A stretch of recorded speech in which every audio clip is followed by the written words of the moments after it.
What does emotional control have to do with Robert's journey? A story based on real events. Imagine closing a $2 billion deal and, instead of getting lost in parties and fireworks, looking someone in the eye and saying, "If you think this bought me happiness, you're wrong." It feels uncomfortable, but that's exactly where Robert's strength lies. He proved that emotional balance and purpose are worth more than any amount of money. Success without values is just expensive noise. True wealth is born from a strong and peaceful mind. When Robert speaks, there's no shine of arrogance. There's clarity. With surgical precision, he separates what money can buy, comfort, tools, time, from what no bank account delivers, peace of mind, genuine relationships, restful nights. Integrity isn't a catchy word in his speech, it's a daily standard. It means keeping your word when no one is watching, giving back change when no one will notice, saying no to opportunities that enrich your wallet but impoverish your soul. It's an invisible ruler that measures character, not net worth. Service to others isn't performative charity. It's responsibility. It's using influence to open doors for those who would otherwise remain unseen. It's making processes fairer, workplaces more human, decisions more transparent, because profit that destroys people is just disguised loss. And living with purpose isn't a pretty line for a social media bio. It's deciding why before how. Purpose corrects your path when ego tries to grab the wheel. It answers uncomfortable questions. Who does this serve? What human cost does this gain demand? What legacy does this choice leave? Now bring this to your life for a second. How much of your effort today is fueled by conviction, and how much by the need for approval? If everything went right tomorrow, promotion, bonus, numbers, what emptiness would remain? If you can name it, you just discovered where money can't reach. Robert doesn't demonize wealth, he reorders priorities. Money becomes a tool, not the finish line. It amplifies impact when you already have direction, accelerates projects when you know what you're building, multiplies good when your moral compass is set. Notice his tone when he talks about experiences and memories. It's almost a whisper, as if guarding something sacred. Memories are the only currency that appreciates with time, laughter at the table, grateful glances, small victories celebrated with those who matter. That's emotional compound interest. You might think, easy to say after selling a company. His response is calm. Happiness isn't a prize at the end, it's a practice along the way. It shows up in today's choices, honest conversations, well-done work, kindness that never makes headlines. The most powerful part of this vision is that it puts you back in control. If what really matters can't be bought, no one can stop you from starting now. You can practice integrity in the email you'll send, service in the colleague you'll help, purpose in the calendar you'll reorganize. See what's happening here. It's not a billionaire convincing you to dismiss money. It's someone showing through lived experience that wealth without values is just digits with no destination. But if you invert the order, values first, resources after, money stops owning you and starts fueling who you are. Maybe the most liberating truth is this: happiness isn't the absence of problems, it's coherence in the middle of them. It's the peace of laying your head on the pillow knowing you didn't sell parts of yourself for applause. And that tomorrow, you can wake up and do it again, even better. If you feel there's a fine-tuning to be made in your own concept of success, good. That's the right feeling. Because from now on, every decision will go through a new filter. Does this make me fuller or emptier? And in that question, money loses its throne, and your life gains direction. Before becoming a billionaire, Robert was just an ordinary young man, but with crushing weight on his shoulders. Suffocating debt, overdue bills, closed doors, sleepless nights. He could have quit. He could have accepted the destiny of failure many around him had already declared. But instead, he chose a different path, to turn every blow into a lesson. It wasn't easy. Imagine waking up every day already a few steps behind, knowing that any mistake could cost you everything. While many saw obstacles as impenetrable walls, Robert chose to see them as hidden steps. Each failure was a lesson, each defeat, a strict teacher. He realized early that life isn't about avoiding pain, but about learning to dance with it. That mindset saved him. When others complained about crisis, he looked for openings. When others stopped at a no, he searched for a not yet. That's when he discovered resilience, the ability to rise as many times as life tries to knock you down. The secret wasn't the absence of stumbles, but the courage to rebuild after each fall. Robert also learned to listen more than he spoke.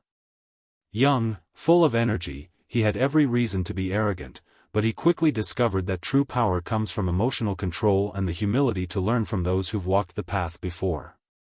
He used to say, "Every person carries a story, and if you know how to listen, you might find the key that unlocks your own." This discipline not only prevented reckless decisions but also allowed him to build valuable connections, not just in business, but in trust. And one truth guided every choice: authenticity. He realized the world is full of masks, but only those who stay true to themselves build something that lasts. That integrity, cultivated in times of scarcity, would later become the hallmark of his leadership. The most striking part is that, looking back, Robert doesn't speak of his debts as a burden, but as the laboratory of his transformation. He says that without those trials he would have been just another businessman chasing money, not a man searching for meaning. His scars, far from being a source of shame, became invisible metals that remind him, suffering shapes you, and character is forged in the fire of adversity. As the years passed, Robert discovered that it wasn't just the lack of money that could imprison someone, but their own choices. Many, driven by the rush to get rich, drowned in shortcuts and illusions. He himself, at times, felt the temptation to take the faster route, to seek immediate results even if it meant betraying his values. But it was in this minefield of decisions that he cemented his philosophy: true power doesn't lie in conquering quickly, but in building solidly. To Robert, every decision was like throwing a stone into a lake. The immediate splash seemed small, but the ripples spread far beyond what the eye could see. A rushed contract, a broken promise, or a convenient lie could corrode years of trust. That's why he began measuring success not by the number of zeros in his account, but by the number of people who trusted him with their eyes closed. He discovered that integrity isn't something you flaunt in speeches, but something proven in the silence of repeated actions, in the invisible details no one applauds but that hold everything together. This stance earned him criticism. Many called him naive, others said he would lose big opportunities for not playing the game. But deep down, Robert knew that shortcuts that look like time savers are really disguised traps. And life, sooner or later, charges heavy interest from those who bargain with their own conscience. And it wasn't only in business. In personal relationships, he carried the same discipline. He knew the way he treated an employee, a partner, or even a stranger directly reflected the legacy he was building. For him, every choice was a brick in the construction of his story, and it was pointless to own a material mansion if the foundations of his soul were cracked. That's why Robert always repeats, genuine success is born when your choices align with your values. And even if the road feels slower, it's the only one that doesn't collapse in the first storm. Because, in the end, money buys almost everything, except a clear conscience. At 75, Robert often says something that surprises those who hear him: he feels younger now than he did at 48. How is that possible? The answer isn't in surgeries, miracle diets, or expensive medicine, but in how he learned to deal with failure. To him, every mistake wasn't a period, but an invitation to reinvent himself. The world teaches us to fear falling. From an early age, we're conditioned to believe that failure means incompetence, that asking for help is weakness, and that changing course is giving up. But Robert realized that this mindset only creates fear, anxiety, and paralysis. Failure, when understood correctly, is the fuel of transformation. He himself has been on the ground, with no prospects, drowning in debt and judgments. He's been labeled as someone who would never go far, has lost businesses, and has made decisions that almost cost him everything. But instead of hiding those wounds, he learned to use them as maps, each failure showed him a path not to take again, and each restart brought out a wiser, more creative version of himself. Robert learned that asking for help doesn't diminish anyone. On the contrary, recognizing your own limitations is a sign of wisdom. He discovered no one builds an empire alone, that the outstretched hands of friends, mentors, and even strangers were crucial for him to rise again. Vulnerability opens doors that pride can never touch, he often says. And when life demanded change, he didn't cling to the past. Unlike many who live on old glories, Robert made reinvention a habit. Each phase of his journey was marked by transformation, new lessons, new partnerships, new worldviews. He understood that those who refuse to change end up being swallowed by time, but those who adapt always find new ways to flourish. This vision freed him. Because the weight of aging, of accumulating mistakes and losses, turned into vital energy. Today, he carries knowledge, serenity, and the confidence that no matter how many times he's knocked down, he can always rise stronger. To Robert, true youth isn't in the skin, but in a spirit that never stops learning and beginning again. Many people look at Robert and think, he won because he became a billionaire. But when you really listen to his words, you realize wealth is only the surface of the story. What truly sustains him is a worldview that dismantles the myth that happiness lies in numbers or possessions. To him, success isn't about accumulating, but about serving. This idea sounds strange in a society obsessed with status. We're surrounded by messages linking value to cars, houses, trips, or job titles. But Robert insists that none of this, on its own, brings fulfillment. True success happens when what you do improves the lives of others, when your choices expand not only your journey but also the journey of those who cross your path. He learned that caring for people isn't just an act of kindness, it's also a smart life strategy, born from a strong mindset that values relationships over numbers. A leader who inspires trust attracts loyal allies, committed partners, and opportunities that money alone could never create. Genuine care grows roots much deeper than any signed contract. And enjoying the journey might be his most precious lesson.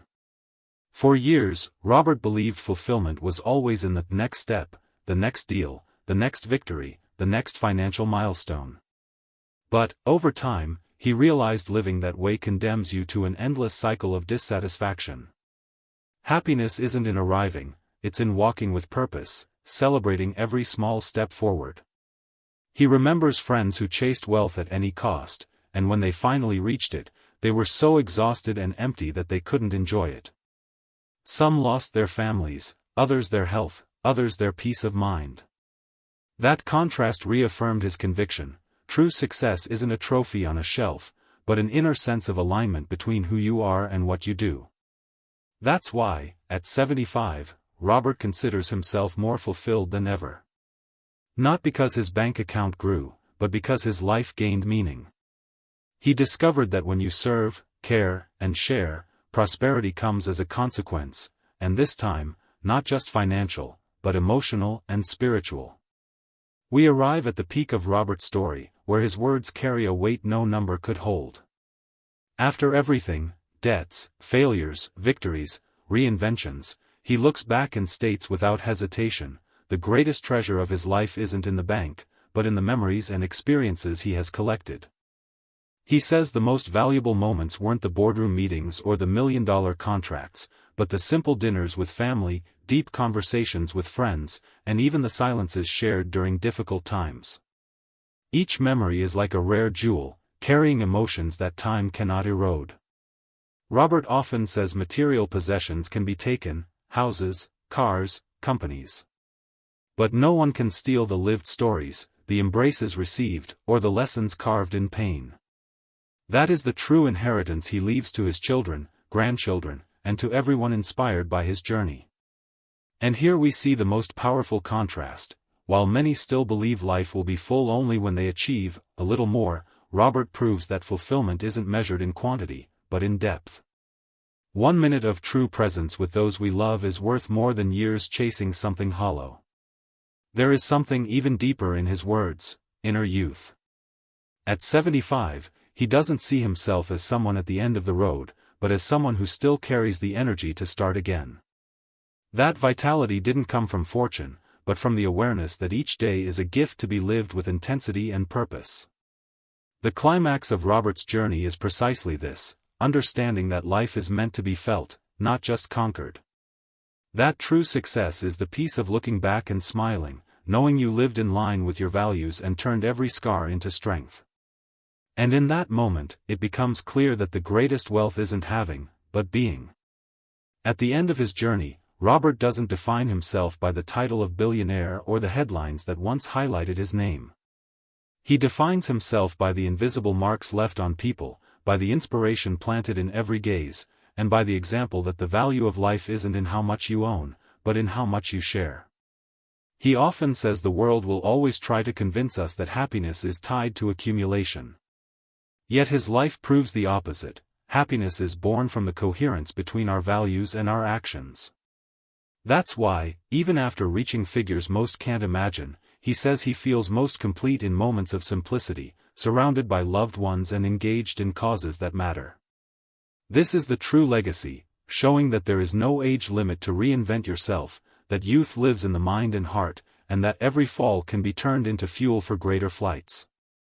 At 75, Robert radiates more vitality than many young people, because he has learned to live lightly, with emotional control, free from the weight of social masks and endless races for approval. What he leaves us is not a business manual, but an invitation to life. A call for each of us to ask, are we chasing numbers, or building memories? Are we merely surviving, or truly living? His words echo as a reminder, time is the most valuable currency we have, and how we choose to spend it defines who we become. In the end, Robert shows us that true success isn't only applauded in public, but felt in silence, when we lay our heads on the pillow and know we were honest, integral, and human. That is the moral of his story. Possessions may shine, but it's the light of a clear conscience that illuminates the soul. And it's precisely that light Robert wants to pass on. A message for you hearing his story now: never forget that life isn't about numbers. What truly matters is what remains when money no longer makes a difference, and that something is the essence of who you chose to be. Robert's journey shows us something that echoes across generations. Thousands have lived through wars, prisons, and devastating losses, and still managed to hold on to dignity. What sustained them wasn't wealth, but simple and powerful principles: gratitude, humility, and determination. If these values preserved mental health in history's darkest times, imagine what they can do for you in daily life. Robert always reinforces that true balance isn't born from what you accumulate, but from how you face difficulties. And the question is, are you willing to apply these principles and cultivate a strong mindset to overcome the challenges in your own life? This channel was born with that very purpose, to inspire you to find courage, self-knowledge, and clarity to live your best years with purpose. Subscribe now and stay with us, because true wealth is about building a life that makes sense, not just numbers that sparkle in an account.